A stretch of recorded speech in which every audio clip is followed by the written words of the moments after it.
ശബരിമല സ്വർണ്ണക്കവർച്ച കേസിൽ അറസ്റ്റിലായ ദേവസ്വം ബോർഡ് മുൻ അംഗവും CPM പ്രതിനിധിയുമായ N. വിജയകുമാറിനെ പ്രത്യേക അന്വേഷണ സംഘം ഇന്നും കസ്റ്റഡിയിൽ വാങ്ങും. കൊല്ലം വിജിലൻസ് കോടതിയിൽ ഹാജരാക്കി കൂടുതൽ ചോദ്യം ചെയ്യാൻ ഒരു ദിവസത്തേക്കാണ് കസ്റ്റഡിയിൽ വാങ്ങുക. 2019 A. പത്മകുമാർ പ്രസിഡന്റായിരുന്ന ദേവസ്വം ബോർഡ് ഭരണസമിതിയിലെ CPM പ്രതിനിധിയായിരുന്നു N. വിജയകുമാർ. ശബരിമലയിൽ സ്വർണ്ണക്കവർച്ച നടന്ന സമയം ദേവസ്വം ബോർഡ് അംഗമായിരുന്ന N. വിജയകുമാറിന്റെ മൊഴി നിർണായകമായിരുന്നു. എല്ലാ കാര്യവും തീരുമാനിക്കുന്നത് A. പത്മകുമാറായിരുന്നുവെന്നും മിനിറ്റ്സ് വായിച്ചു നോക്കാതെ ഒപ്പിടുക മാത്രമാണ് താൻ ചെയ്തതുമെന്നാണ് വിജയകുമാർ പ്രത്യേക അന്വേഷണ സംഘത്തിന് മൊഴി നൽകിയത്.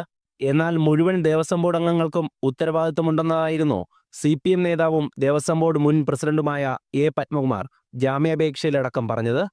അറസ്റ്റിലായ വിജയകുമാർ നിലവിൽ റിമാൻഡിൽ കഴിയുകയാണ്.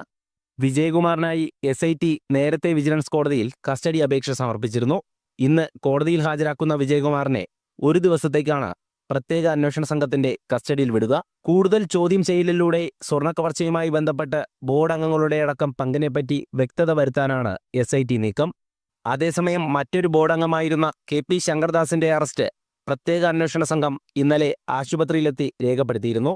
തന്ത്രിയെ ഉൾപ്പെടെ അറസ്റ്റ് ചെയ്ത SIT രാഷ്ട്രീയ തലങ്ങളിലെ ഉന്നതരിലേക്ക് എത്തുന്നില്ല എന്ന ആരോപണവും ഒരു ഭാഗത്തുയരുന്നുണ്ട്. ജനം, കൊല്ലം.